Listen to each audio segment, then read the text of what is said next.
বিসমিল্লাহি ওয়ালহামদুলিল্লাহ ওয়াসসালাতু ওয়াসসালামু আলা রাসূলিল্লাহ। রিয়াদুস সালিহিন অধ্যায় 193 হাদিস নম্বর 1074 থেকে সালাহ সম্পর্কিত একটি হাদিস পর্ব। ফরজ সালাত পালনের কঠোর নির্দেশ। মহান আল্লাহ সূরা বাকারার 234 নম্বর আয়াতে বলেন, সালাত নামাজ, বিশেষ করে মধ্যবর্তী সালাত অর্থাৎ সর্বোত্তম সালাত আসর কঠোরভাবে হেফাজত করো। মহান আল্লাহ সূরা তাওবায় আরো বলেন, কিন্তু যদি তারা তওবা করে এবং সালাত আদায় করে এবং যাকাত দেয় তাহলে তাদের পথ ছেড়ে দাও। ইবনে মাসুদ রাদিয়াল্লাহু আনহু বর্ণনা করেছেন, আমি রাসূলুল্লাহ সাল্লাল্লাহু আলাইহি ওয়াসাল্লামকে জিজ্ঞেস করলাম, কোন আমলটি সর্বোত্তম?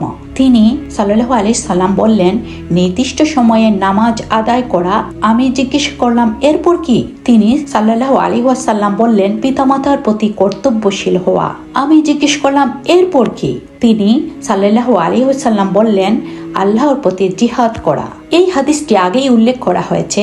এখানে বারবার ইঙ্গিত করা হচ্ছে যে প্রত্যেক নামাজ তার সঠিক সময়ে আদায় করা উচিত।